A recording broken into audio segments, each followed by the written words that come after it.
नमस्ते दोस्तों, मैं शिवम स्वागत करता हूं आप सभी का एक और नई वीडियो में। तो आज हम लोग कक्षा 10वीं विज्ञान के अध्याय 3 धातु और अधातु के जितने भी मोस्ट इंपॉर्टेंट क्वेश्चन है जो कि एग्जाम में आ सकते हैं उस सारे क्वेश्चन को हम लोग देखेंगे। लेकिन उससे पहले हम बता देते हैं कि अगर अध्याय 1 और अध्याय 2 के क्वेश्चन को नहीं देखा तो डिस्क्रिप्शन में लिंक है। चैप्टर खत्म होने के बाद जाकर दोनों वीडियो को देख लेना। बढ़ते हैं अपने प्रश्न की ओर। तो सबसे पहले हम लोग अति लघुत्तरीय प्रश्न जो शॉर्ट क्वेश्चन होते हैं उनको हल करेंगे और चैप्टर का ही नाम है धातु और अधातु। तो इन दोनों का परिभाषा हमें आना चाहिए। तो पहले इन दोनों का परिभाषा हम लोग देख लेते हैं कि अधातु क्या है, अधातु क्या है और धातु क्या है। इन दोनों का परिभाषा हमें आना चाहिए। तो अधातु क्या है, तो वे तत्व जो ऊष्मा और विद्युत के खराब चालक होते हैं। और धातु क्या है, तो वे तत्व जो ऊष्मा और विद्युत के अच्छे चालक होते हैं। एक बात याद रखना कि ये धातु और अधातु का परिभाषा को हम लोग अंतर में लिख सकते हैं एक एक नंबर का। जब पूछेगा कि धातु और अधातु में अंतर बताइए, 2 अंतर बताइए, 3 अंतर बताइए, तो एक अंतर ये भी हो सकता है कि वे तत्व जो ऊष्मा और विद्युत के खराब चालक होते हैं, मतलब अधातु ऊष्मा और विद्युत का खराब चालक होता है और धातु ऊष्मा और विद्युत का अच्छा चालक होता है। क्लियर है। देखते हैं अगला प्रश्न। धातु सामान्यतः किस अवस्था में पाई जाती है, तो धातु हमेशा ठोस अवस्था में पाई जाती है। क्लियर है। कौन सी धातु द्रव होती है, तो पारा। ये एमसीक्यू में पूछे जाने वाला प्रश्न है कि कौन सी धातु द्रव होती है, तो पारा होती है। ठीक है, आगे देखते हैं। कौन सी धातु विद्युत की चालक होती है, तो ये ग्रेफाइट है। सबसे ठोस धातु कौन सा है, तो क्रोमियम। क्लियर है। अगला प्रश्न देखते हैं। धातु का सबसे अधिक उपयोग किस कार्य में होता है, तो धातु का उपयोग मशीन, विद्युत तार और बर्तन आदि बनाने में धातु का उपयोग मैक्सिमम किया जाता है। क्लियर है। कौन सी धातु द्रव में होती है, तो ब्रोमियम। धातु का सामान्यतः ऑक्साइड कैसा होता है, तो क्षारीय होता है। ये जो शॉर्ट है ये एमसीक्यू में पूछे जा सकते हैं, ये याद रखना। 100% श्योर है कि ये जो छोटे छोटे क्वेश्चन हैं ये एमसीक्यू में पूछे जा सकते हैं, इसलिए इसको आप बारीकी से सुनिएगा। आगे देखते हैं। तो अब हम लोग का आएगा लघुत्तरीय प्रश्न जो कि 2 से 3 नंबर के बीच में आ सकता है। तो इन क्वेश्चन को देखते हैं। तो सबसे पहला हमारा क्वेश्चन आता है, धातुओं की भौतिक विशेषताएं लिखिए। तो धातुओं की भौतिक 2 विशेषताएं लिखनी है, यानी कि 2 नंबर में आएगा। तो पहला क्या होगा, वे तन्य जो आघातवर्धीय होती है, और दूसरा वे चमकीली होती है। मतलब धातुएं तन्यता और आघातवर्धनीयता होती है और चमकीली होती है। क्लियर है। दूसरा क्वेश्चन देखते हैं। धातु और अधातु में अंतर। देखिए हम स्टार्टिंग में ही बताए थे कि धातु और अधातु में अंतर पूछेगा और ये हर साल पूछा जाता है क्वेश्चन, इसलिए इसको आप याद कर लीजिएगा। इसमें पूछा है बस 2 क्वेश्चन को लिखना है, मतलब धातु और अधातु में बस 2 अंतर बताना है। तो हमारा पहला हो जाएगा, धातु विद्युत चालक होती है और अधातु नहीं होती है, जो कि एक डिफिनीशन बताए थे। और दूसरा हो सकता है, धातु तन्य और आघातवर्धीय होती है और अधातु नहीं होती। क्लियर है। अगला प्रश्न देखते हैं।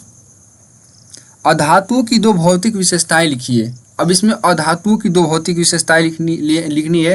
तो पहला हो जाएगा, वे भंगुर होती है, और दूसरा उनमें धातुओं जैसी चमक नहीं होती। क्लियर है। आगे देखते हैं। हमारा चौथा प्रश्न है, धातु और अम्ल की अभिक्रिया का उदाहरण दीजिए। तो Zn+2HCl का जब रिएक्शन कराएंगे तो ZnCl2 प्लस H2 बाहर हो जाएगा। ये रिएक्शन कैसे होगा, तो हाइड्रोजन को Zn विस्थापित करके हाइड्रोजन की जगह ले लेगा। क्लियर है। आगे देखते हैं। अधातु और ऑक्सीजन की अभिक्रिया का उदाहरण दीजिए। CO+O2 जब इस दोनों का रिएक्शन कराएंगे तो CO2 प्राप्त होगा। अगला प्रश्न देखते हैं। धातु और अधातु के ऑक्साइड में अंतर है। धातु के ऑक्साइड क्षारीय होता है जबकि अधातु के ऑक्साइड अम्लीय होता है। ये क्वेश्चन, ये 6 नंबर वाला क्वेश्चन याद रखना। धातु और अधातु के ऑक्साइड में क्या अंतर है। धातु के ऑक्साइड क्षारीय होते हैं जबकि अधातु के ऑक्साइड अम्लीय होते हैं। अगला प्रश्न देखते हैं। धातु और जल की अभिक्रिया का उदाहरण दीजिए। 2Na+2H2O का जब रिएक्शन कराएंगे 2NaOH+H2 बाहर हो जाएगा। क्लियर है। आगे देखते हैं। धातु और अधातु का स्थान आवर्त सारणी में कहाँ होती है? तो धातु बाईं ओर होती है और अधातु दाईं ओर होती है। क्लियर है? आगे देखते हैं। अधातु और हाइड्रोजन की अभिक्रिया का उदाहरण दीजिए। H2 + Cl2 का जब रिएक्शन कराएंगे तो 2HCl प्राप्त होगा। ये एग्जाम्पल के तौर पे है। आप कोई भी रिएक्शन उठाकर उसको लिख सकते हैं उदाहरण के तौर पे। आगे देखते हैं। मिश्र धातु क्या है? एक उदाहरण दीजिए। 2 या 2 से अधिक धातुओं या अधातुओं का मिश्रण मिश्र धातु कहलाता है, जैसे पीतल। आगे देखते हैं। दीर्घ उत्तरीय प्रश्न जो कि लॉन्ग में आता है। तो हमारा पहला प्रश्न क्या कह रहा है? धातुओं और अधातुओं के भौतिक गुणों की तुलना कीजिए। देखिए, इसको मैंने लॉन्ग में भी लिया है, शॉर्ट में भी बताए हैं, लॉन्ग में भी बताए हैं और वेरी शॉर्ट में भी बताए हैं। तो ये क्वेश्चन वेरी इंपॉर्टेंट है एग्जाम की दृष्टि से। ये क्वेश्चन आएगा ही आएगा, 100% श्योर है कि ये क्वेश्चन आएगा। धातु और अधातु में अंतर या फिर इनके भौतिक गुण। ठीक है, आइए देखते हैं भौतिक गुण धातु और अधातु के। धातुएं सामान्यतः ठोस, चमकीली, तन्य और आघातवर्धीय और ऊष्मा व विद्युत की अच्छी चालक होती है।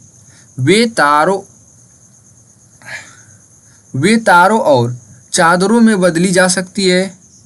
आंशिक धातुएं उच्च घनत्व वाली होती है और उनका गलनांक अधिक होता है। दूसरी ओर अधातु प्रायः भंगुर, चमकहीन तथा विद्युत की खराब चालक होती है। वे ठोस, द्रव, गैस तीनों अवस्था में पाई जाती है। अधातुओं की ऑक्साइड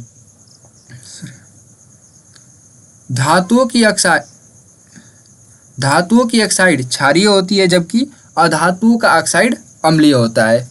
इस क्वेश्चन को एक बार फिर से देख लेते हैं क्योंकि ये मोस्ट इंपॉर्टेंट है। तो क्वेश्चन क्या कर रहा है? धातुओं और अधातुओं के भौतिक गुणों की तुलना कीजिए। तो हमारा उत्तर होगा धातुएं सामान्यतः ठोस, चमकीली, तन्य, आघातवर्धीय और ऊष्मा व विद्युत की अच्छी चालक होती है।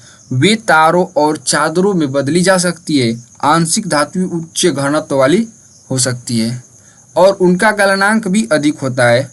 दूसरी ओर अगर अधातु की बात करें तो प्रायः भंगुर, चमकहीन तथा विद्युत की खराब चालक होती है। वे ठोस, द्रव, गैस तीनों अवस्था में पाई जाती है। धातुएं का ऑक्साइड क्षारीय होता है, जबकि अधातुएं का ऑक्साइड अम्लीय होता है। क्लियर है? न समझ में आए तो एक बार वीडियो को स्किप करके देख लीजिएगा। आगे देखते हैं। धातुओं और अधातुओं की रासायनिक अभिक्रिया लिखिए। वो था भौतिक अभिक्रिया, अब देखते हैं रासायनिक अभिक्रिया। तो धातुएं ऑक्सीजन से मिलकर क्षारीय ऑक्साइड बनाती है, जैसे 2Mg + O2 का जब रिएक्शन कराएंगे तो 2MgO प्राप्त होगा। अधातुएं ऑक्सीजन से अभिक्रिया करके अम्लीय ऑक्साइड बनाती है, जैसे S + O2 का जब रिएक्शन कराएंगे तो SO2 प्राप्त होगा। धातु अम्लों से अभिक्रिया करके लवण और हाइड्रोजन गैस देता है, जैसे Zn + 2HCl का जब रिएक्शन कराएंगे तो ZnCl2 प्राप्त होगा और हाइड्रोजन बाहर हो जाएगा। जबकि अधातुएं हाइड्रोजन से मिलकर सहसंयोजक यौगिक बनाती है, जैसे H2 + Cl2 का जब रिएक्शन कराएंगे तो 2HCl प्राप्त होगा। इन अभिक्रियाओं से धातु और अधातु के रासायनिक गुण को स्पष्ट किया जा सकता है या फिर अंतर है। जैसे हम फिर से समझा देते हैं ये क्वेश्चन को कि धातुएं और अधातुओं की रासायनिक अभिक्रिया लिखनी है। तो धातु ऑक्सीजन से मिलकर क्षारीय ऑक्साइड बनाता है, जिसे एग्जाम्पल के तौर पे ले सकते हैं 2Mg + O2 का जब रिएक्शन कराएंगे तो 2MgO प्राप्त होगा। लेकिन अधातु ऑक्सीजन से अभिक्रिया करके अम्लीय ऑक्साइड बनाता है, जैसे S + O2 का जब रिएक्शन कराएंगे तो SO2 प्राप्त होगा। क्लियर है? अब देखते हैं धातु अम्ल से अभिक्रिया करके लवण और हाइड्रोजन गैस देता है।